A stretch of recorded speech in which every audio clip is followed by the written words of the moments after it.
Plan. The Wellness Recovery Action Plan is also known as WRAP. WRAP is a multifaceted system designed to help people maintain wellness and stability. At its core is the premise that individuals have choices and they can maintain and have a lead role in decision making around their health care. It also hinges on sharing experiences and strategies with others who have similar struggles. Initially designed to help people with mental health issues, WRAP has shown success in numerous different areas. It is an evidence-based practice that's utilized worldwide. To discuss WRAP in greater detail, I'm pleased to introduce this month's guests. They're Gladys Barnes, Mobile Outreach Service Coordinator, and Jessica Palmer, Residential Program Service Coordinator. Both Gladys and Jessica work in the Behavioral Health Services Division at NCSS. I'd like to welcome both of you to the program this month. Thank you. Thank you. So to begin with, what does WRAP stand for again? Well, Joe, WRAP stands for a Wellness Recovery Action Plan, and it's an individual plan that people create for themselves. And can you give a basic explanation of WRAP before we go into more detail? Sure. So for WRAP, each week is building on the previous week. So at the end, you end up with a complete plan. The first thing that you're going to do in WRAP is build your wellness toolbox. So you're going to identify any possible tool that you could use for a variety of situations and compile them all in one place. And then you're going to go back to that throughout the group to pull out different tools for different moments that you're experiencing. The next section is building a daily maintenance plan, which means first identifying what am I like when I'm doing well, so that I know that and other people know as well.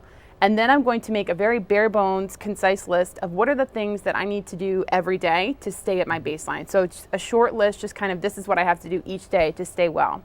From there, I'm going to make a triggers plan and identify what my triggers are, and then go back to that toolbox and pull out what do I need to do here to respond to my trigger. Then we're going to do the same thing for early warning signs. What are my early warning signs? And then how am I going to cope with them when things are breaking down, and how am I going to respond to that?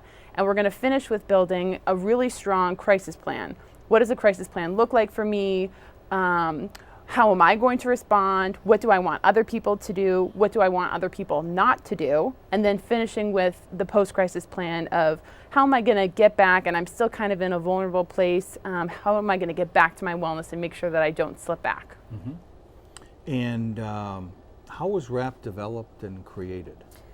So WRAP was created and developed in 1977 when a dozen individuals who had experienced serious mental illnesses came together in northern Vermont for an 8-day gathering. It was designed to initiate dialogues about how to improve their emotional and their mental health. Mm-hmm. During this, many things came out of it. And this is where Mary Ellen Copeland decided that she would develop and distribute a kind of the formalized WRAP plan.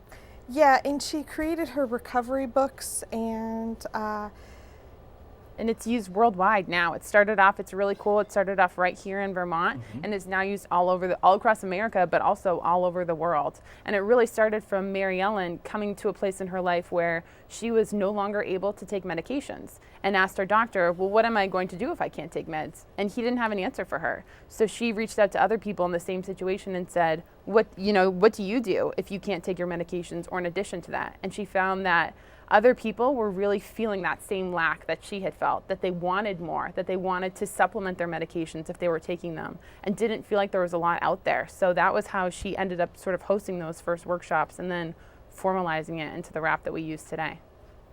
What's interesting is you say Vermont, so yes. I'm sure there's a lot of people when they see that this is a global program mm-hmm. that's used throughout the world, that it actually began right here in Vermont. Yeah, it's really cool. It's actually evidence-based, which is nice that Vermont has that history. And if you could explain to the viewers, because they may hear the term evidence-based, mm-hmm. but they may say, well, okay, but what does that really mean? What would that mean to someone who might be thinking about getting involved in a WRAP program? So evidence-based is something that's been tested throughout various states. It's actually been tested in Illinois and Ohio. It also has been tested by researching, how much it impacts a person's life and how they're able to go on and do the things that they want to do based on the plan that they've created. It's interesting that Ohio has actually done an extensive amount of testing on this, and their evidence has shown that it's impacting people's lives and making them better, and that the people are actually in charge of what they're doing with their lives, probably for the first time for some people. Yeah, so we have this quantitative data that shows if you go to a RAP group and you build a plan and you use your plan, I'm going to be better afterwards than I was before, measurably better, and that's really powerful. The other thing that you're saying is, even though it is a group of individuals, is that to make it successful for an individual, it's very individualized to them and their goals. Absolutely. I tell people it's a lot like putting a puzzle